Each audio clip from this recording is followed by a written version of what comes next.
marches comme un aveugle qui ne sait pas où il va. Tu marches comme un sourd qui n'entend rien du tout. Tu t'en fous de Dieu, tu te moques de sa Bible.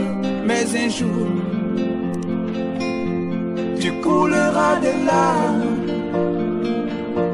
pour tout cela. Tu vas couler des larmes. Alors, pasteur, toujours dans nos éléments primaires, le premier point, c'était le bilan. Okay. Le second point, ça c'est moi. Je l'ai intitulé les armes spirituelles. Pourquoi? C'est la conséquence de cette question qui m'a mené à aboutir à cette réflexion. Et pasteur, je vous le dis encore, j'ai pleuré. Et j'ai senti en moi une sorte de déception spirituelle à l'égard des chrétiens, des enfants de Dieu, des églises et des serviteurs de Dieu. Pourquoi ce regret, pasteur? Je me suis assis, j'ai commencé à réfléchir. C'était le même jour. J'ai dit le même jour. Ok. J'ai commencé à réfléchir pendant que je suis venu devant mon ordinateur pour revoir le cours que j'avais déjà préparé pour le mois d'août. Alors, pendant que je revoyais, quelque chose m'a poussé à regretter. Je vais vous le dire. Au mois de juillet, pour le cours du mois de juillet, non, commençons même le cours du mois de juin, le Seigneur avait dit une chose. Le Seigneur avait dit que les forces occultes, d'abord non, ce n'est pour le mois de mai. Le Seigneur avait prévenu pour dire que le mois de mai sera comme le cheval de bataille où, à partir duquel les activités sataniques vont s'accélérer. Alors, oui, lorsque nous sommes arrivés au mois de juin, le juin est passé, nous sommes arrivés à juillet. Le Seigneur dit que juillet était début juin. Donc les mêmes choses de juin. Donc pour dire, on a juin, juillet c'est toujours juin. Et je crois dans le mois de juin, je l'ai dit, que la continue, puisque la révélation sur le mois de juillet, je l'ai reçue le 10 juin. Pendant que le Seigneur donne le message, le Seigneur, j'avais même dit à ceux qui nous suivent, je vous expliquerai. Si juillet et aussi juin, c'est un demi-juin. Mais pasteur, le Seigneur m'avait dit, depuis le 10 juin, que le véritable mois de juin, c'est août. Donc juin, ce n'est que le début. Juillet, c'est le milieu. Et la finalité de juin, ce sera en août. Et nous allons découvrir comment et pourquoi. Alors, à partir de là, lorsque je me suis mis à réviser, plutôt pas à réviser, à relire le cours que j'avais préparé pour le mois de juillet, j'ai pleuré. J'ai dit, tiens Seigneur, toutes les révélations là que nous donnons là, que j'ai eu à donner, j'ai compris que les enfants de Dieu ne savent pas bénéficier de cela. Et lorsque le Seigneur a dit que nous ne savons pas nous ressourcer en lui, ça m'a fait mal. Parce que je me suis dit, tiens, pourquoi nous souffrons, nous les chrétiens? Pourquoi nous n'arrivons pas à développer nos ministères? Pourquoi nous n'arrivons pas à amener le peuple de Dieu que le Seigneur a soumis à notre disposition, à la maturité que le Seigneur veut? Parce que, au lieu de faire bon usage de ce que le Seigneur met à notre disposition, qu'est-ce que nous on en fait? Nous on jette à la poubelle pour nous focaliser sur ce qui n'a rien à voir avec Dieu. Alors j'ai regardé, je ne me suis pas limité seulement à mes propres révélations, mais j'ai également fait un bilan de manière universelle. Avoir toutes les révélations qu'on reçoit au travers des prédications des serviteurs de Dieu, au travers des partages, j'ai combiné le tout.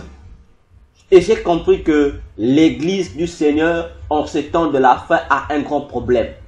Et j'ai également compris que actuellement, quoi que Paul a annoncé, que l'apostasie devait venir avant que l'Antichrist ne vienne. Mais j'ai compris qu'à notre niveau actuel, nous ne pouvons plus parler de l'apostasie. Mais nous parlerons du comble de l'apostasie. Parce que c'est quand même étonnant de voir un chrétien qui cherche soi-disant des orientations de Dieu, qui a besoin soi-disant que Dieu l'ouvre les yeux. Mais Dieu met à ta disposition des outils pour t'aider à ouvrir les yeux. Mais tu ne veux pas te servir de ces outils pour chercher encore d'autres outils ailleurs. Comme Dieu pouvait dire dans Ésaïe, moi qui suis une source d'eau vive, vous m'abandonnez pour aller creuser vos propres citernes. Il y a problème. Il y a problème.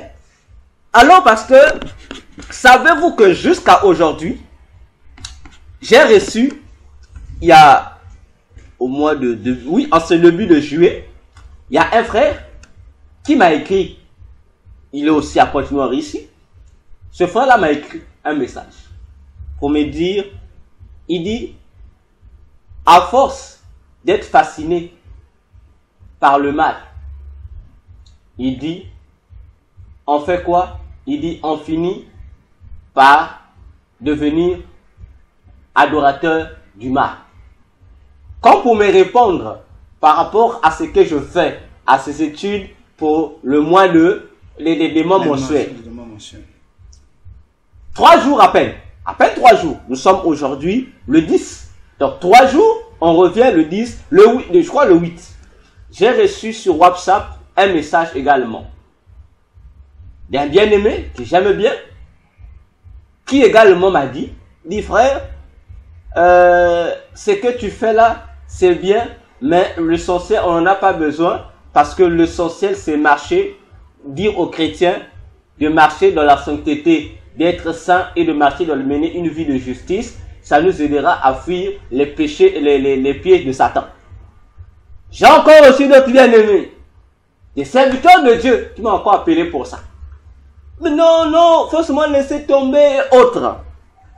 Alors, parce que, en faisant ma généralité là, mon bilan là, j'ai dit tiens, voilà le combat auquel est exposé l'Église. Le 19 juin, lorsque j'ai fini l'étude sur le démon de juillet, parce que lorsque je l'ai fini le 19, ce n'est pas le même 19 que j'ai commencé à envoyer ça sur YouTube, non.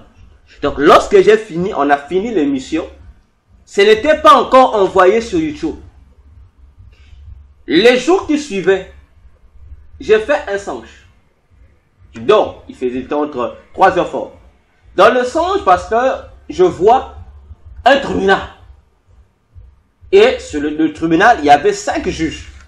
Et dans la salle, il y avait foule de personnes, des enfants, des femmes comme des hommes, tout âge confondu. Je voyais le mois qui suit le songe ou ce qui se passe. Et dans la vision, les 5 juges qui étaient là posent la question à la foule. Il dit, voilà le monsieur là. Et quel monsieur? C'est moi. Donc dans la salle, ils ont pris ma photo, une grande photo, ils ont encadré eux-mêmes et ils ont mis debout, comme un portrait au milieu d'eux. Il dit, ce monsieur là, on doit le faire taire. Il dit, on doit le faire taire. Alors vous dites quoi? Qu'est-ce qu'on doit utiliser? Le juge a dit, les juges l'ont dit, on a 2 possibilités ici. On vous propose. On doit utiliser l'argent pour le corrompre, pour le faire taire, ou il faut l'anéantir. Ils ont remis à Et les juges poursuivent. Parce que j'ai écouté, je voyais. Le juge dit, parce que le message du mois de juillet qu'il envoie là, a délivré plusieurs personnes. Il y avait des gens qu'on avait liés et qui ont suivi et ont été délivrés. Il dit, ce monsieur, faites le choix. L'auditoire a répondu, a dit, si on utilise l'argent, on ne va pas l'avoir. Il va nous résister, il ne va pas l'avoir. Il dit, le mieux, ce sera qu'il soit anéanti pour qu'on le fasse taire à jamais. Le vote a été fait, ils ont voté, le vote a été fait. Ça m'a étonné. Je dis, tiens, qui sont ces gens-là? Qui sont-ils? J'ai dit, Seigneur. Donc, les gens conspirent, donc on est dans un tribunal en train de m'accuser par rapport à ce que je suis en train de dire. Je me suis réveillé, non, avant que je me réveille, je dors, cette image qui pasteur, il y a une autre image qui apparaît. Dans la nouvelle image, qu'est-ce que je vois? je vois dans mon balcon là-bas, depuis mon balcon, je vois qu'il y a une troupe de personnes dehors, qui sont venues dehors. Et je vois l'un des juges, puisque j'ai reconnu par rapport à leurs vêtements, le blouse blanc-rouge qu'ils portent, qui vient au devant de la foule et il vient trouver mes voisins qui étaient dehors là. Les voisins, les gens de l'autre côté que vous êtes en tout avez vu, qui étaient dehors. Et à leur arrivée, tout le monde dehors commence à trembler. Et il dit à la foule, non, nous voulons voir le docteur Vérancé-Catel. Le voisin dit, ah, on ne connaît pas ce monsieur. Il dit, mais il vient nouvellement d'arriver dans le quartier, d'habiter ici. Il dit, bon, on veut voir monsieur Condé. Et du coup, il y a le petit frère de mon logeur qui sortait. Qui est là, monsieur Condé, où il vit là? Il leur a bien monté ma porte. Il dit, ok, il est là-bas, il vit là-bas, allez-y. Le monsieur dit, non, non, non, il est la foule. Il dit, non, non, non, va l'appeler qu'il vienne. Le monsieur dit, mais vous allez le voir. Et c'est lui, le juge qui était en tête, se fâche contre le monsieur. Il dit, tu me connais, non? Il dit, je suis le procureur des sorciers de ce quartier. Le monsieur dit, oui, je te connais. Tout le monde tremble. Alors, dans le sang, je suis en train de voir. Le monsieur dit, mais monsieur, pourquoi je n'ai rien fait de mauvais? Vous êtes venu le voir. Rentrez. Le procureur, il dit, il pense que nous sommes bêtes. Il dit, il a mis des barrières à l'entrée ici, il y a un feu qu'il a mis. Si on essaie d'entrer, le feu va nous consommer. Donc nous, on ne rentre pas, va l'appeler qu'il vienne. Ah, le monsieur aussi avait peur. Je sors de mon balcon, je m'arrête devant le balcon, je leur aperçois de loin. Je leur dis, mais tenez, vous êtes venus me voir? Non, j'ai dit, venez. Il réplique, non, on ne vient pas, à toi de venir. C'est d'accord. Je suis descendu de l'escalier, je suis allé vers eux. Donc, je suis resté dans la parcelle. Donc, c'est juste l'entrée de la parcelle que je ne sais pas. Eux, ils sont dehors, hors à l'extérieur. Moi, je suis à l'intérieur. J'ai dit, je suis là. Bon, vous voulez me voir à propos de quoi? Pasteur, j'ai été étonné d'entendre ce qu'ils m'ont dit. Ils m'ont dit, toi, depuis que tu es venu dans ce quartier ici, tu es en train de nous nuire. Tu détruis nos choses. Tu nous embêtes, tu nous déranges. Je leur ai posé la question, mais je vous dérange par rapport à quel fait? Ils m'ont dit, à cause de ce que tu es en train d'enseigner. Et tu as commencé à longtemps. On nous a déjà informés. Depuis allant dans les endroits de quartier où tu étais, on nous a informés. Ici aussi, tu commences à nous embêter, à nous déranger. Il dit, il se répète le même mot. Je suis le procureur des sorciers de ce quartier. Donc, je viens de te dire d'arrêter. Sinon, on va t'éliminer. Dès que nous sommes là, on est venu que pour une option de t'éliminer. J'ai dit, oh, m'éliminer. J'ai dit, je suis là. Ils n'arrivaient pas. Non, on va seulement t'éliminer. Mais faites-le. J'ai dit, bon, je n'ai pas besoin de perdre mon temps. Je leur ai dit, je suis en train de dormir. Donc, le temps que vous êtes en train de me perdre là, c'est le temps peut-être que je devais voir autre chose. Rentrer chez vous, de peur que je me mette à prier ici. Sinon, si je me mette à intercéder ici, ça sera grave. Ils voulaient s'entêter. J'ai dit, bon, je commence maintenant à prier. Par la peur, ils ont pris la fuite. Le procureur l'a dit à ces gens, allons-y. Ils sont repartis. Je me réveille. J'ai fait appeler ma fiancée. Je lui ai parlé. J'ai dit, ah, voilà.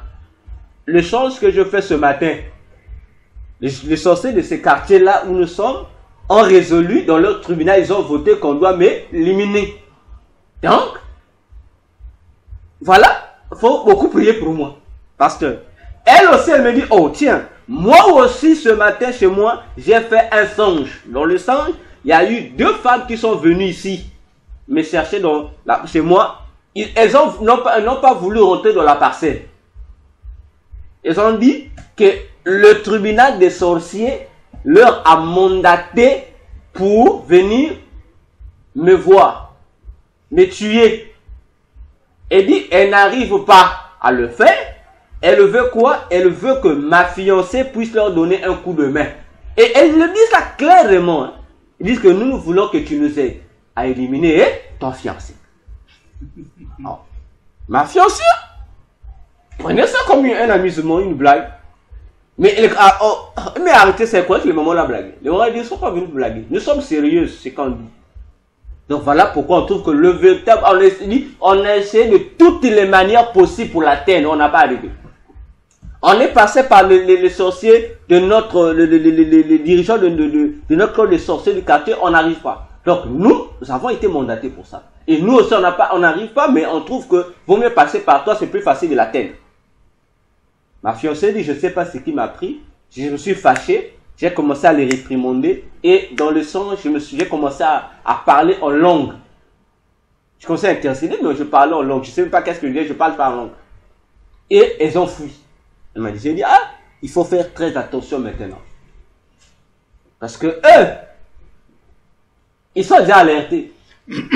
Alors que jusqu'alors, je n'ai encore rien fait de grave pour leur déranger.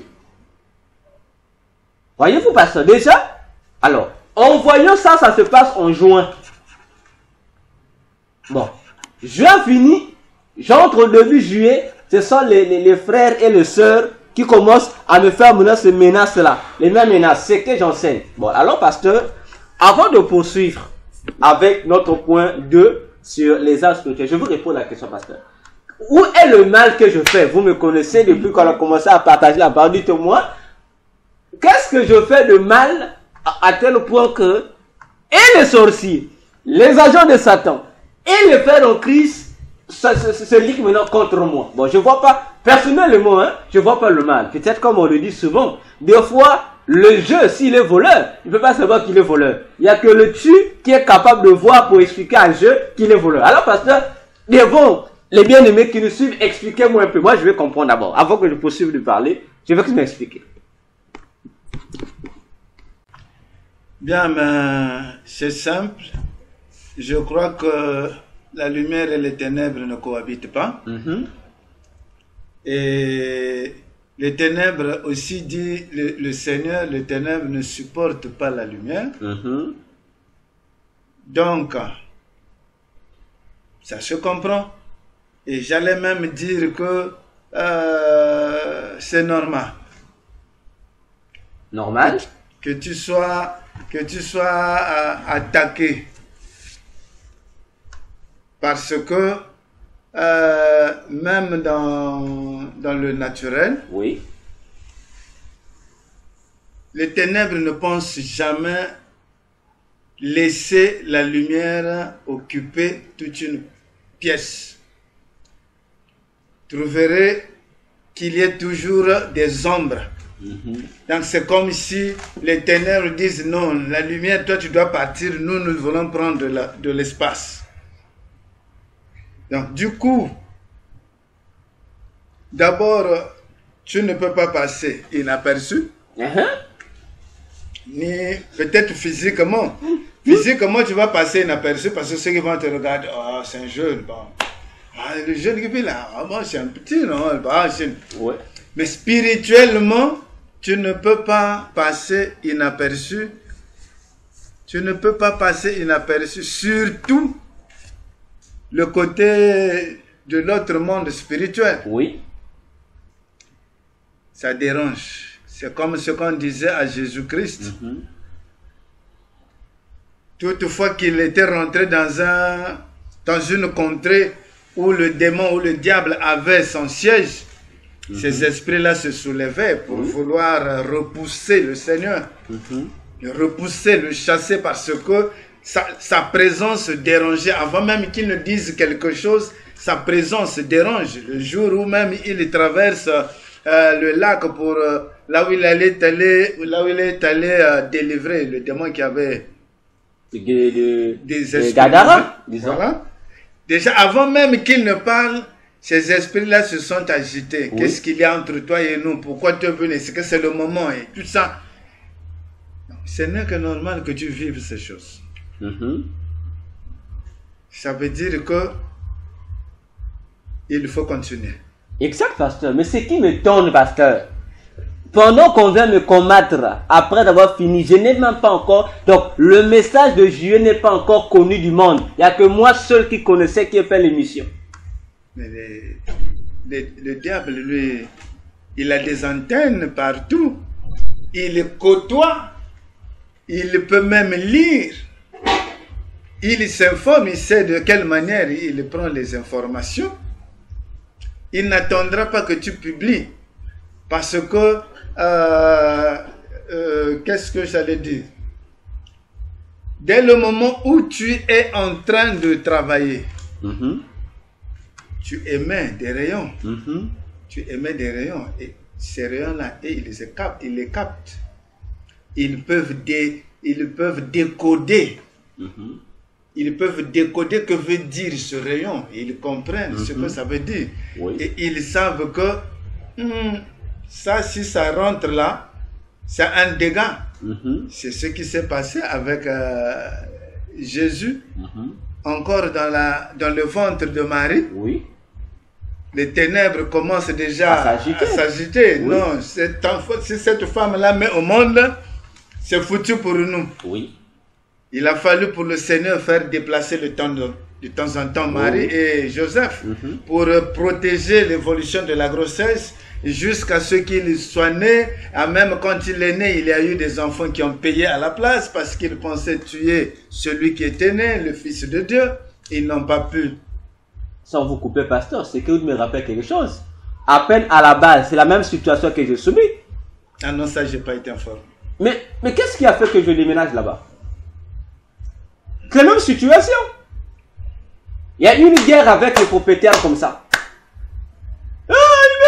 Mais il y a quel problème? C'est vous qui nous créez des problèmes. Il fallait qu'on libère.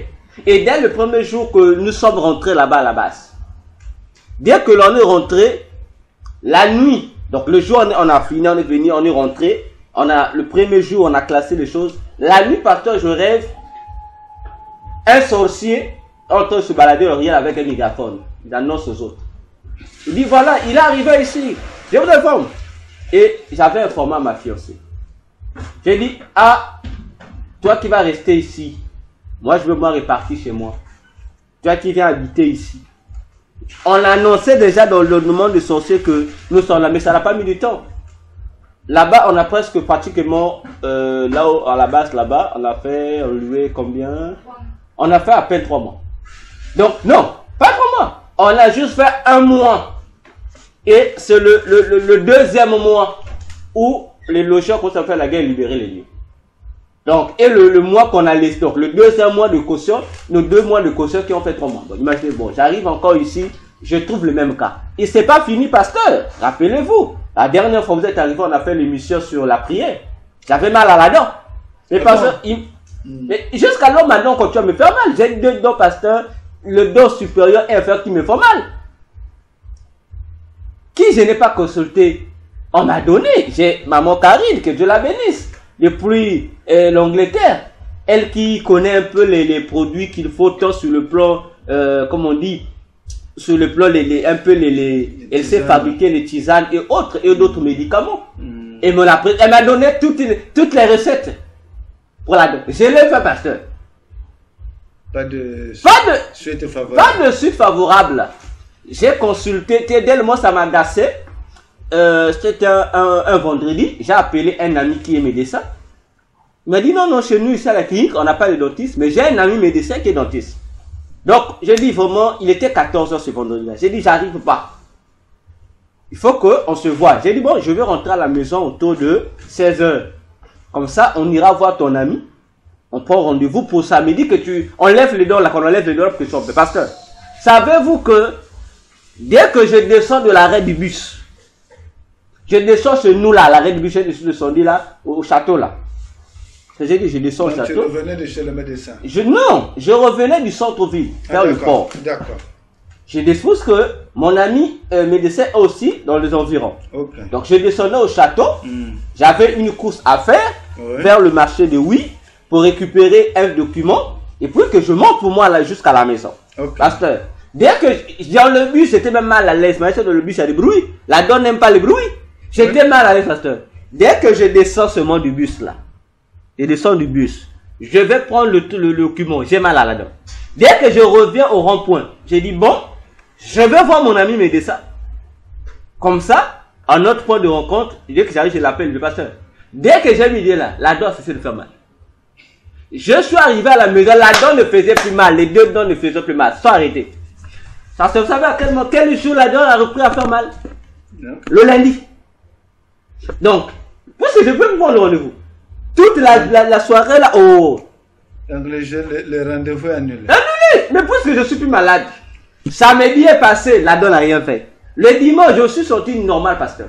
J'arrive le lundi.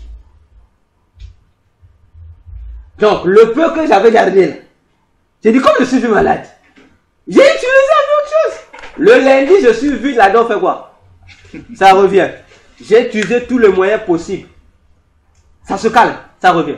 Mais ça devient plus pire quand ce n'est que lorsque je prends l'initiative de faire le service qui est lié à l'œuvre de Dieu. Donc, dès que je dis, bon, je dois écrire des livres, la dent revient. Je dois prier, la dent revient. Je dois faire un suivi spirituel, la dent revient. Je dois lire ma Bible, la dent revient. Alors, pasteur, fin de compte, je me suis dit non. Ça, c'est même plus une donne normale. Et automatiquement, je me suis dit, bon, c'est moi qui ai fait cette coïncidence-là, je le tiens. On m'a dit qu'il fallait me faire taire. Maintenant, comme ils utilisent tous les moyens, ils n'arrivent pas. Le seul moyen, c'est quoi? C'est de s'attaquer à mes dons. Et même, voilà. De même là, on fait l'émission. Je force à faire, je dis non, si je continue à suivre ces douleurs-là, je risque d'être dans le silence. Glorifier l'ennemi. Alors je me dis, bon, y a-t-il pas, ça là c'est sûrement encore, c'est une attaque spirituelle. C'est ce que je suis en train de me dire, je ne sais pas. Vous en tant que berger, je ne sais pas si mon analyse est juste ou ce sont juste des coïncidences. Puisqu'ils ont parlé déjà de l'attaque, ça fait partie des attaques. Sûrement. Ça fait partie des attaques. Et dans le but de t'affaiblir. Exactement. Puisque c'est vrai que je n'ai pas encore trop souffert de la dent, mais je sais que quand la dent fait mal, ça t'empêche de faire autre chose. Même réfléchir seulement, c'est un danger. Non pas qu'une dent, mais les deux dents chauffent à la fois. Les deux dents. Vous voyez? Pas n'importe quelle dent, mais les dents. Les deux dents, les dernières dents. La dernière dent inférieure, la toute dernière qui reste au fond, et la dernière dent supérieure qui reste au fond, au-dessus. Donc, en haut comme en bas. Bon, imaginez vos pasteurs. Donc, du coup, j'ai passé, je crois, j'ai fait 3 jours, je n'arrivais pas à parler comme ça. Tiens. Mais comment, si tu essaies de parler normalement, parce que tu parles, il faut appuyer le côté où ça fait mal, le sens que, comme ça bouge pas. Donc, je parlais doucement. Parce que j'essaie de parler correctement, ça chauffe. Surtout si c'est lié à quelque chose, à l'œuvre de Dieu. Pasteur, je vous dis que vous aurez pitié de moi. On comprend que c'est une attaque. Je me suis dit, bon. Je comprends que c'est une attaque. C'est une attaque. Ouais. C'est une attaque. Et lorsque moi je demande, soutenez-nous dans le prière, soutenez-nous financièrement, on me traite de voleur, on me dit que je suis un voleur. Bon, voleur par rapport à quoi? Je sais pas. J'ai déjà escroqué l'argent de qui? J'ai déjà demandé l'argent de qui depuis que je fais mes publications, je ne sais pas à qui. On pense que ce qu'on fait là, c'est la blague. Et le monde, disent les Écritures, est sous le pouvoir de Satan. Donc, même parmi les chrétiens, ça dépend. Il y en a qui se sont vraiment convertis. Il y en a qui n'ont fait que porter le manteau, mais l'intérieur est resté le même. Oui. Donc, ce n'est que possible de trouver parmi les chrétiens ceux pour qui ça aussi ça dérange, ça démange au-dedans d'eux, ça les met mal à l'aise. Parce qu'en réalité, ils ne sont pas dans la lumière de cette lumière. Exact. Donc, ce n'est que ça ce que je peux dire, et ils se lèvent parce que la lumière accepte la lumière et les ténèbres n'acceptent pas la lumière et vice versa. Donc je pense que c'est l'occasion qu'on doit saisir et comprendre que chacun de son côté, même le chrétien, doit veiller sur lui-même. Exact. Même le chrétien, parce que si le diable a tenté celui qui l'a créé, oui. Combien de fois, comme disait Jésus, nous les bois secs. Voilà. Donc on ne peut pas se vanter, dire moi je suis chrétien, moi je suis baptisé, moi j'ai le Saint-Esprit, moi le diable ne peut rien. Non, il faut vraiment veiller sur soi-même, parce que le diable, Jésus dit qu'il est malin, qu'il se transforme en ange de lumière. Il peut te faire croire que ce que tu veux dire là, c'est ça. Hein? Dis-lui, non, arrête de dire ça parce qu'on n'en a pas besoin. Il suffit, nous allons marcher. Mais aussi, Pierre l'a dit qu'il faut à la fois ajouter la connaissance, ajouter ceci et cela. Mais nous ne pourrons pas vivre dans la sanctification sans connaître ce que c'est la saluté. Exact. Si tu ne connais pas la saluté, comment est-ce que tu vas chercher à être propre? Voilà. Tu vas t'habituer à la saluté, tu es habitué à la saluté, tu Pasteur, dis non, on va vous lapider, comment en train de me lapider lorsque je dis ce chose-là? mais Jésus l'a dit que vous allez être lapidé, on vous conduira même dans les tribunaux. Donc, nous devons faire attention, nous devons veiller sur nous-mêmes.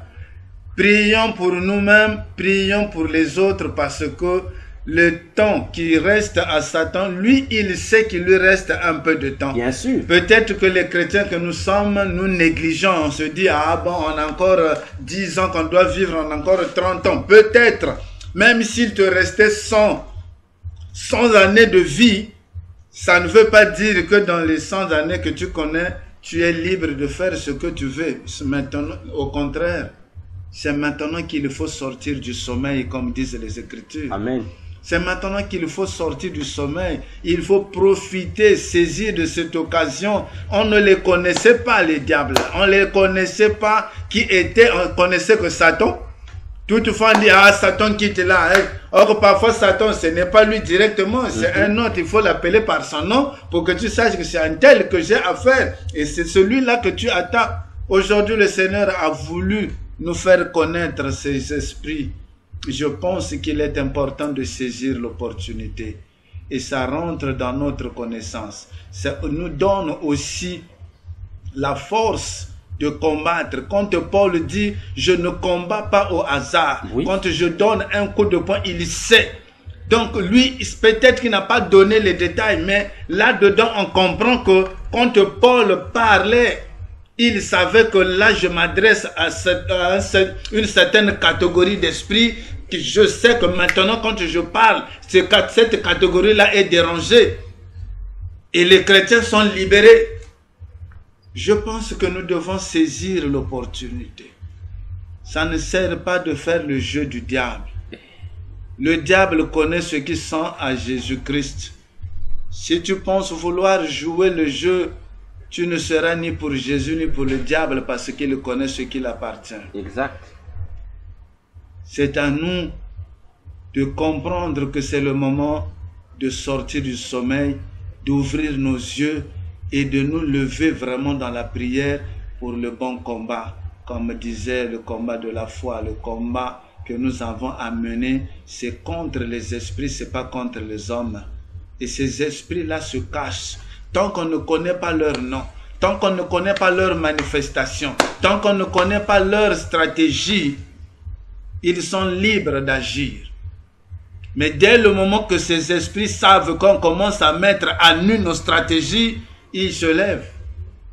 Et ils vont rentrer dans les plus faibles pour les utiliser dans le milieu des chrétiens. Je prie que tu ne sois pas parmi ceux-là. Amen. Je prie que tu ne sois pas parmi ceux-là, que ces esprits-là ne viennent pas t'influencer ni te manipuler, mais au contraire, laisse le Saint-Esprit t'instruire pour qu'il te garde éveillé fort et que tu combattes pour avoir toujours la victoire. C'est notre bénédiction, c'est une bénédiction que Dieu nous donne. La bénédiction n'est pas seulement par ce que nous pensons, il faut que je sois riche, il faut que je sois ceci, mais là aussi c'est une bénédiction.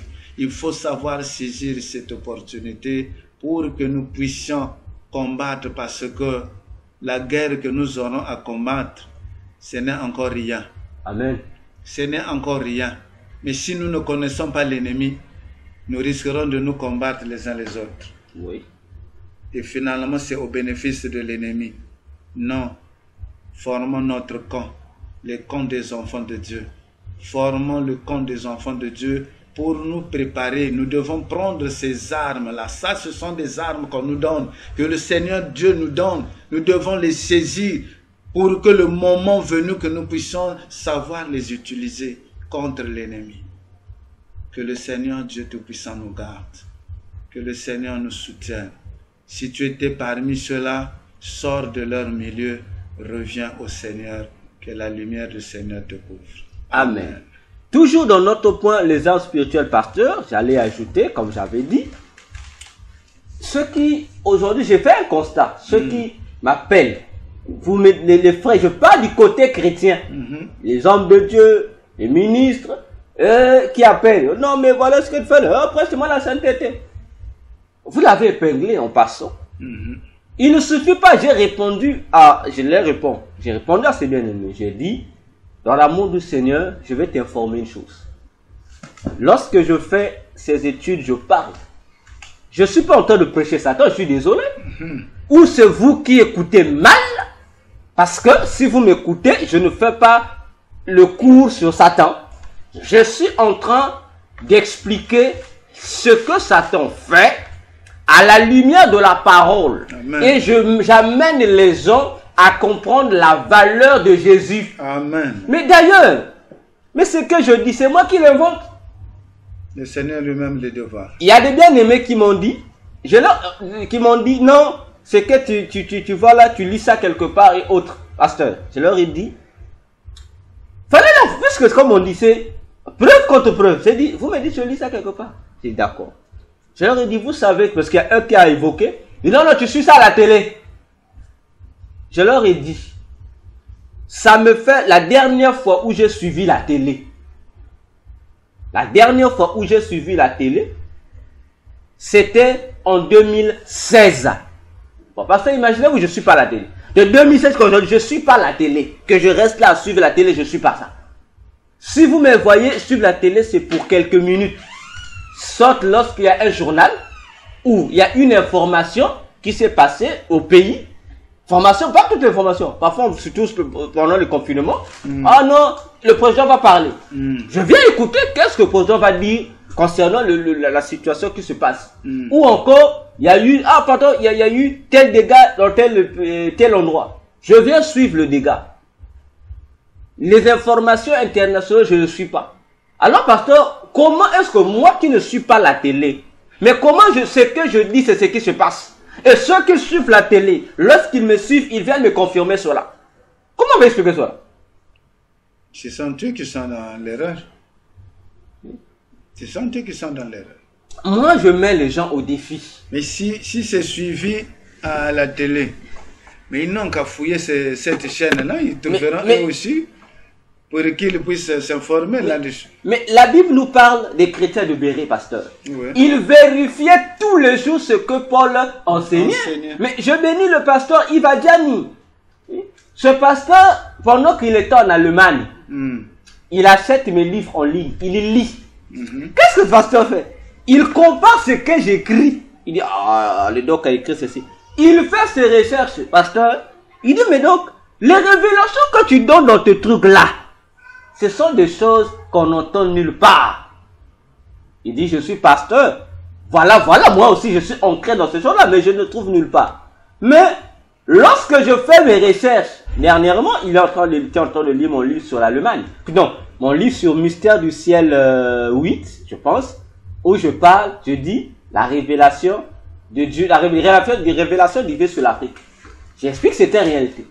Il est tombé dans un chapitre où je suis en train d'expliquer que je parle de ce qui s'est passé après la Deuxième Guerre mondiale. J'explique aux gens que Hitler n'était qu'un catholique.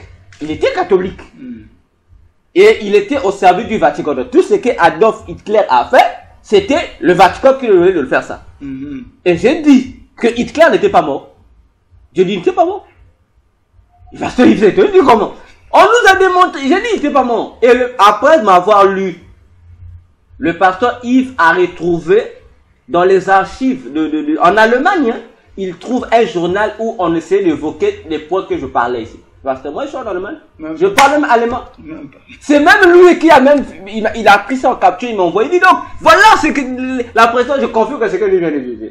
Mais moi, je dis, voyez-vous un peu. Bon, maintenant, lorsqu'on explique ça, les gens sont contre nous.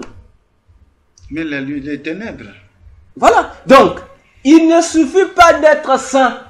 Parce que les chrétiens pensent quoi? Je suis saint, c'est bien. Je suis dans la sanctification, je marque c'est bien. Il dit, bon, comme je suis saint, ça veut dire que Satan peut rien me faire, je peux éviter l'épée du diable. C'est là où j'ai intitulé ce deuxième point de les armes spirituelles. Pour dire aux chrétiens quoi? Comme j'ai répondu à ces bien-aimés, je leur ai dit, la sainteté n'est que l'une des armes dans le combat spirituel. Je dis à moins que vous et nous, que nous n'ayons pas les mêmes Bibles. Parce que lorsque nous lisons Éphésiens 6, à partir du verset 10, Paul est précis et clair. Il dit, pour résister contre les ruses de Satan, il dit, revêtez-vous. D'abord, il dit, vous devez vous revêtir de toutes les armes de Dieu. Pasteur, moi, je ne sais pas si c'est pas moi qui comprends le français. Paul dit, si on prend à partir du verset 10 sur le verset 12, il dit, fortifiez-vous par l'Esprit de Dieu. Il dit, pour résister contre toutes les ruses de Satan, revêtez-vous de toutes les armes de Dieu. Et il les cite certaines. Mais parmi les armes, pasteur, il parle de la sainteté, non? Il parle de la cuirasse de justice. C'est ça la sanctification. Mais pasteur, la cuirasse de justice protège quoi? Ce n'est pas seulement le niveau du thorax. C'est le thorax. Est-ce que ça protège la tête? Même pas. Dans la tête, on a dit il faut avoir le casque du salut. Oui. Dans les anges, sur les hanches, on a dit il faut avoir le paix de l'esprit. Au pied, on a dit il faut avoir les chaussures qui ont les ailes de l'évangile. Autour des reins, on a dit il faut avoir la ceinture. Mais entre les mains, on a dit il faut avoir quoi? Le bouclier de la foi. Bon, maintenant, toi qui n'as que la cuirasse de justice, tu es sûr, toi qui marques la sanctification, tu es sûr que devant le riz de Satan, tu vas t'en sortir? Ah, à moins qu'on déchire la Bible, à moins qu'on se crée notre propre Bible avec notre propre compréhension. Voilà. Parce que, moi, en fait, pasteur, bon, je comprends, je donne raison au pasteur Ibadiani, qui me disait, dis donc, tu as reçu une grâce particulière. Parce que, il y a des choses que tu expliques, ce sont des choses, au fait, nous lisons ça. Mais, la manière dont tu révèles certaines choses qu'on ignorait, moi, ça m'impressionne. Avant, je me dis, ah, mais moi-même, pasteur, lorsque je vous partage ça, lorsque vous êtes impressionné, moi, ça ne m'impressionne pas. En fait, moi, je trouve même que je n'ai rien dit de grave. Moi, je trouve personnellement que je n'ai rien dit de grave, que je n'ai rien dit d'exceptionnel. Pour moi, je trouve que c'est naturel seulement. Et j'ai même souvent l'habitude de dire aux frères toxiques, j'ai dit, mais jusqu'alors, je n'ai encore rien dit. J'ai dit, oh, ça c'est encore, pour moi, c'est élémentaire. Voyez-vous, pasteur, mais pourquoi nous ne sommes pas capables de reconnaître les grâces, de nous reconnaître les grâces les uns les autres? L'esprit de jalousie. Et pourquoi? Moi, je reconnais les grâces des autres. C'est dire, oh, moi j'aime tel prédicateur qui prêche. Mais les gens se tournent, oh, mais comment toi tu prêches plus que lui? J'ai dit non. C'est normal, vous voyez, c'est normal. Mais moi, j'aime lorsque tel prédicateur prêche. Mais attends, comme vous avez dit, on ne se suffit pas. On ne se suffit. À chacun, sa grâce. Et lorsque je dis aux gens que ce qu'on nous enseigne dans les églises comme combat spirituel, c'est faux et archi faux, les chrétiens se lèvent contre moi. Mais d'accord, vous vous soulevez contre moi. Moi, lorsque je parle là, mon défaut, parce que c'est ce que je dis, mon défaut à moi. C'est un défaut, oui, j'ai dit c'est un défaut. Quel est ce défaut-là? Je parle toujours avec la Bible. Bon, maintenant, tous les hommes de Dieu qui viennent me faire des reproches, au lieu de me faire des reproches avec les versets bibliques, on me fait des reproches avec de faux versets bibliques qui n'existent pas. On te dit, la Bible dit, moi je cite moi ce verset qui dit, on est capable de citer. Et lorsque je lis le verset que tu as semblé citer, voilà ce que ça dit exactement. On lit. Parce que on nous a fait croire que le combat spirituel, c'est ce que nous on fait. J'ai dit non, c'est pas ça le combat spirituel. Et j'ai toujours répété cette phrase. J'ai toujours dit aux gens, toi qui veux t'opposer, non, c'est toi qui connais le combat spirituel. Tu cherches des démons. As-tu déjà vu un démon? Non. Bon, toi qui parles des anges, as-tu déjà vu un ange? Non. Bon, toi qui prêches Jésus, as-tu déjà vu Jésus? Non. Bon, parce que moi j'ai eu la grâce de voir toutes ces créatures-là. Je viens, je te dis. Toi tu me dis, c'est comme dernièrement, je combattais un homme de Dieu. Bon, pas combattre avec des coups de poing, mais je le combattais dans sa doctrine. Je lui ai dit, la doctrine que vous avez épousée qui dit que Dieu est esprit, Dieu n'a pas de forme, Dieu n'a pas de yeux, Dieu n'a pas la bouche, Dieu n'a pas de nez. Lorsqu'on dit le bras de Dieu, c'est symbolique. Ça veut seulement parler de la force de Dieu. Vous êtes bête. Et lorsque je dis les bêtes, il ne faut pas insulter, je dis je n'insulte pas. Je n'insulte pas. Je dis que ceux qui disent ça sont bêtes. Pourquoi? Dieu est esprit, oui. Mais les esprits n'ont pas des yeux. Oui, c'est un esprit. L'esprit n'a ni chair, ni os. C'est vrai. Parce que l'esprit n'a pas la chair comme nous, la chair humaine. Comme ceci, non. Maintenant, l'esprit là, il n'a pas de yeux. À moins que moi, je ne comprends plus cette Bible. Celui qui a créé le nature ne voit-il Mais pas? on dit que lorsque la Bible dit que Dieu a vu, Dieu n'a pas de yeux. Bon, maintenant, Dieu n'a pas de yeux. Mais Dieu est comment? Oh, on ne peut pas connaître Dieu. Voilà le mensonge. Maintenant, les anges qui sont au ciel, ils voient Dieu comment? Mais lui-même, Dieu l'a révélé, qu'il le voit, qu'il le touche, mais moi, je ne vois. Mais qu'il marche, qu'il Bon, se met debout, qu'il... oh non, j'ai même écouté un prophète de Dieu, pasteur. J'ai écouté un prophète de Dieu. Et ce prophète de Dieu se trouve en RDC. C'est un prophète. C'est un prophète. Il dit, lorsqu'on parle de Dieu, vous avez dit tout à l'heure, là, on dit Dieu, le bras de Dieu, c'est pas la main de Dieu. Lorsqu'on dit Dieu voit, on dit c'est un langage. Dieu n'a pas des yeux. Bon, moi, j'ai dit, toi, prophète.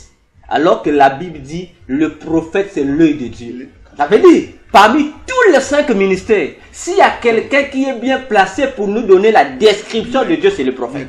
Maintenant, toi, le prophète, tu viens dire que non, Dieu n'a pas de pied. Il n'a pas de tête. Lorsqu'on dit ceci de Dieu, c'est juste un langage. Ah, pasteur. Parce que Dieu est esprit. Mais les démons ne sont-ils pas des esprits? C'est là où je dis aux gens, arrêtons de nous combattre bêtement. Là où tu ne connais pas, humilie-toi, sois un enfant. Et moi je dis même, sois un disciple. Écoute l'autre, apprends au travers de ce l'enseignement de l'autre. Ça t'édifie. Même moi, j'écoute les autres prédicateurs, ça m'édifie. Je me complète. Mais pourquoi tu dis que, bon, toi qui dis que non, Dieu est esprit, il n'a pas de forme. D'abord, tu as déjà vu un esprit? Non. Bon, tu vois les choses comme ça, pasteur. Bon, toi qui n'as jamais vu un esprit, mais tu veux te comparer à ceux qui ont déjà vu un esprit. Non, je suis désolé. Parce que tu vas dire des bêtises. On dit non, un esprit, c'est pas comme ça. Mais non, l'esprit est comme ceci. Non, mais tu as déjà vu un esprit. Dieu a des yeux, il a des cheveux. Tout ce que l'être humain a, sur le plan morphologique, Dieu en a. Dieu en a. C'est d'abord sa ressemblance. Mais c'est ce Dieu, non? C'est d'abord sa ressemblance. Mais exact. Comment est-ce qu'il va donner l'homme la ressemblance si lui-même il n'est pas comme ça? Voyez-vous. Bon, lorsque moi, le docteur, qui a reçu la mission d'inspecter les Écritures, de faire asseoir le peuple de Dieu dans les Écritures, je vois ça. Lorsqu'il dit c'est faux, on dit non, le docteur veut montrer quoi? Bon, finalement, je ne sais pas. Que voulez-vous? Que voulez-vous, on vous enseigne quoi? Nous n'avons pas été, personnellement, je n'ai pas été mandaté pour m'amuser avec la parole ou pour plaire au peuple de Dieu. Je suis désolé. J'ai été mandaté, c'est pour honorer les Écritures. Parce que Paul a dit, je n'ai point honte de l'évangile de Christ, parce que c'est la puissance de Dieu pour le salut de quiconque croit. Pasteur, comment je vais m'amuser avec le secret du salut? Comment je vais m'amuser avec? On dit que cette parole-là nous a donné le pouvoir de devenir enfant de Dieu. Et pendant qu'on va me donner l'opportunité d'enseigner cette parole, que je me mette à faire des compromis avec elle, que je sois complexé parce que l'homme de Dieu qui est en train d'enseigner, il a des églises répandues dans le monde, il est comme on dit une star, il a beaucoup d'argent, moi je n'ai pas l'argent, lui il a des véhicules, moi je marche encore à pied, donc je veux me complexer pour ne pas lui dire que c'est que tu as dit est faux. Je suis désolé. Je suis désolé parce que lorsque j'ai rencontré Jésus, je le répète, il m'a dit tout ce que je te dis, tout ce que je te montre, dis-le au public. Amen. Bon, maintenant moi je vais m'amuser. Et ce qui me dit, faut pas citer les noms, parce que je vous fais rire. Il y a un homme de Dieu qui m'a écrit, il m'a dit, non, l'homme de Dieu, lorsque tu dénonces les faux, faut pas citer leur nom. Il m'a dit, il ne faut pas citer leur nom. Quelle est la raison? Il dit non, parce que tu risques d'avoir des problèmes avec des gens. Deuxième raison, tu risques de te compliquer la vie. Je vais compliquer la vie. Maintenant, j'ai répondu. Et on me cite quoi? Jésus avait dit, Jésus nous donne seulement le droit. Il dit, Jésus nous a donné seulement le droit d'aider les gens à reconnaître le faux par leurs fruits. Oui. Pasteur, moi j'ai toujours dit aux gens, lorsque tu viens me faire fais-moi les réponses sur ce que je ne connais pas. Mais si tu viens me faire les réponses dans la parole, il faut avoir tes 2 pieds enracinés dans la parole. Je lui ai dit merci. Mais comment peut-on reconnaître le fruit d'un arbre si on ne connaît pas l'arbre? Si on ne connaît pas l'arbre. L'homme de Dieu est resté bouche bée. Oui, je ne contredis pas Jésus. Jésus a dit, vous reconnaîtrez un arbre par son fruit. Non, Jésus dit, vous les reconnaîtrez par les fruits. J'ai fait comprendre à cet homme, j'ai dit, tu as mal lu. J'ai dit, réponds au début. Jésus dit, un arbre qui produit les épines, non, un bon arbre ne peut pas produire de mauvais fruits. Yeah. Un mauvais arbre, plutôt un bon arbre aussi ne peut pas produire de mauvais fruits. C'est vice-versa, non? Bon, ça veut dire que Jésus identifie déjà, il y a un mauvais arbre. Donc, avant que Jésus n'arrive à l'identification des œuvres, il a présenté les arbres. Il y a un bon arbre, il y a un mauvais arbre. Il identifie. Et il dit, les œuvres. Donc, dès que tu vois les œuvres, automatiquement, les œuvres doivent te ramener au propriétaire des œuvres, qui est l'arbre.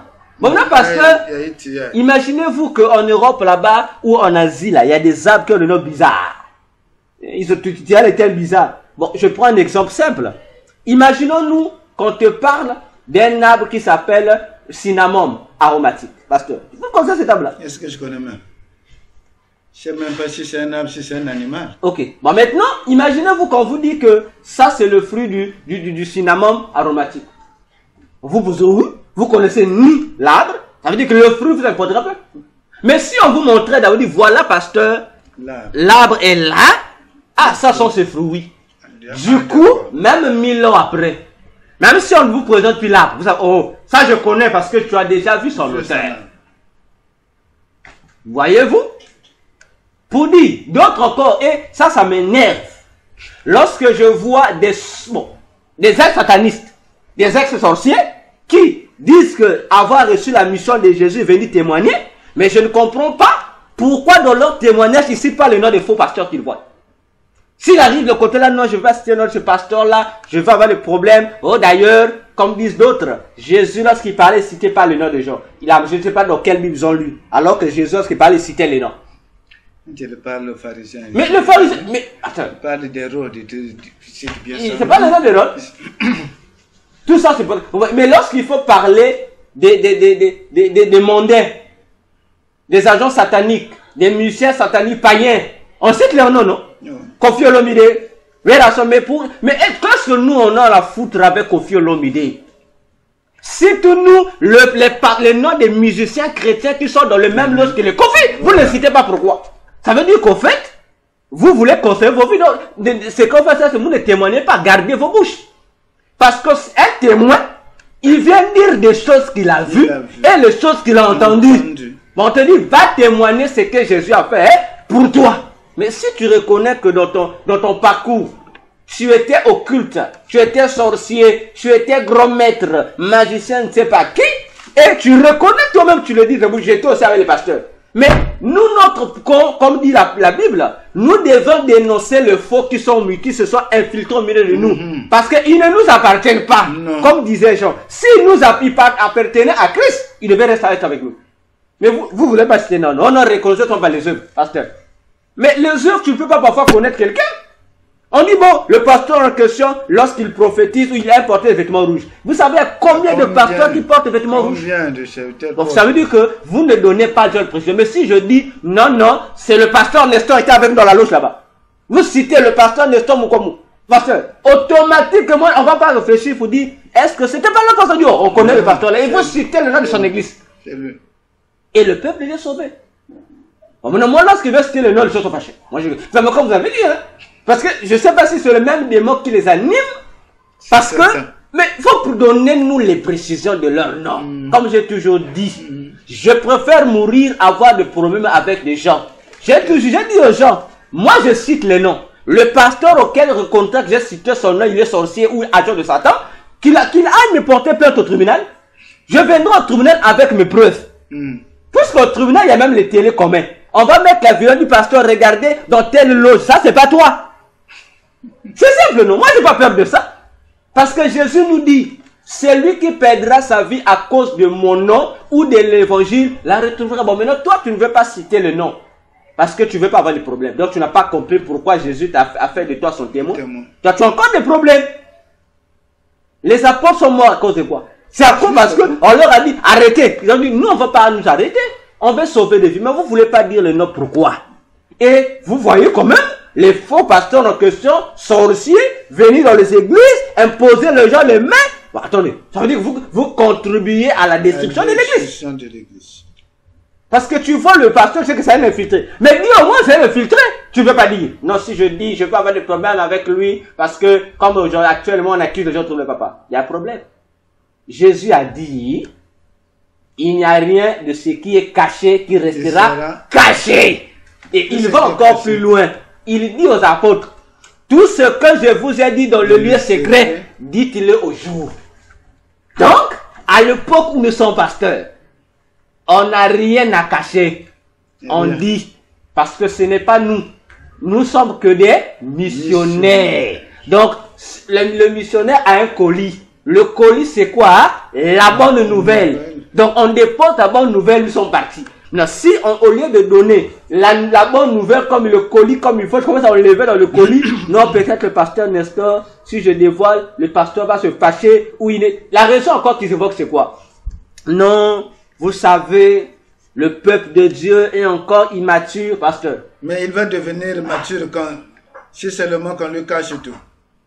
Donc, dire au peuple de Dieu, non, il y a un tel pasteur, c'est un faux. En quoi ça va trouver ton but? Jésus disait quoi? Lorsqu'il on l'a dit une fois, Jésus, disons du Seigneur, sais-tu cette parole que tu as dit? Les pharisiens ont été scandalisés. Jésus a dit quoi? Et si ils ont été scandalisés, ils n'ont qu'à être scandalisés. Ça ne me regarde pas. Voilà. Jusqu'à quand on va continuer ces choses-là?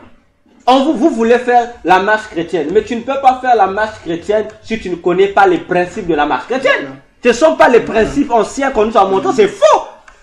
Beaucoup de choses sont fausses. Mais lorsqu'on vous explique, voilà comment ça se passe, vous n'êtes pas d'accord. Ils veulent... Je ne sais pas s'ils veulent qu'on donne des messages qui vont leur plaire, je ne sais pas. C'est ce que Paul a dit, non? Le monde aimera plus ce qui est à lui. Ils vont se faire des docteurs à eux-mêmes qui disent ce qui leur plaît. Ils vont chercher leur propre pasteur qui les couvre dans leurs fautes, ainsi de suite. Et si tu ne fais pas ce qu'eux ils veulent, tu es faux. Voilà. Voilà le grand conflit. Oui. Alors que j'ai toujours dit, je sais de quoi je parle. Je ne connais pas tout. Le peu là, le 1% de connaissance que le Seigneur me donne, c'est ce que je mets à la disposition du peuple. Parce que je serai récompensé dans les cieux au travers de ce 1% que Dieu m'a donné. Car Christ a dit, à celui qui a, on donnera plus.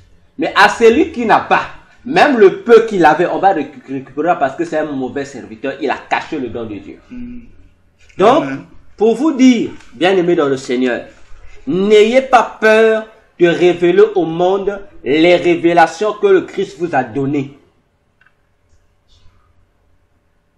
Parce que j'entends d'autres serviteurs dire, moi Jésus m'a dit, ça je ne peux pas dire aux gens. Tant mieux! Mais à moi Jésus m'a jamais donné quelque restriction que ça ne dit pas. Il me dit, ça dit. Je n'ai jamais reçu cette restriction. Donc, ne me mettez pas dans la même diapason que à celui qu'on a dit, ça tu ne peux pas dire au monde. Non, non, non. Ah non, ils ne sont pas pareils. Lui, il a reçu ses consignes autres. Moi aussi, j'ai reçu mes consignes à moi.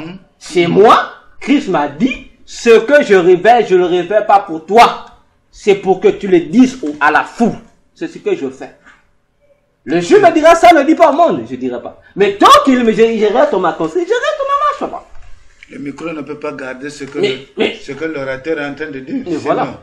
Pourquoi il tient le micro? Il doit transmettre à la foule. Donc, c'est comme un micro qu'on utilise. Bien sûr. C'est exact. Donc, c'est pour vous dire, frères, sœurs, chers abonnés YouTube, chers ministres de Dieu, pour combattre Satan, il faut avoir toutes les armes. La sanctification, c'est une arme. La foi aussi, c'est une arme. C'est pourquoi le pasteur l'a évoqué en disant dans 1 Pierre 2, verset 1 à 12, Pierre est clair, il dit, faites des efforts. Il dit pas le Saint-Esprit, hein. Attention. Il dit vous. Il s'adresse aux gens qui ont le Saint-Esprit en eux. Il dit, faites des efforts pour joindre, c'est-à-dire pour ajouter à votre foi. Lisez la suite. On dit la patience, la connaissance, les vertus. Donc là, la connaissance aussi, ça s'ajoute. Ça veut dire c'est toi qui dois faire les efforts pour ajouter. Laisse le Saint-Esprit. Parce que les gens pensent que le fait d'avoir le Saint-Esprit suffit. Non. Le Saint-Esprit a une part. Toi aussi, tu as une part dans cette affaire-là. Amen. Voilà pour vous dire, bien-aimés dans le Seigneur, arrêtez de me faire vos appels qui ne m'édifient même pas, vos reproches qui ne m'édifient pas. Moi, j'aime des reproches qui m'édifient. Je suis humain, j'ai des erreurs, j'accepte. Ah, ça c'était faux, oui. Je me démontre avec les Écritures. Mais ne viens pas me démontrer quelque chose que je semble exercer qui soit fausse, avec des théories, ou avec l'éthique pastorale, ou encore avec la théologie. Parce que moi, je vais te citer l'Écriture. Le débat de la Bible, c'est Écriture contre Écriture.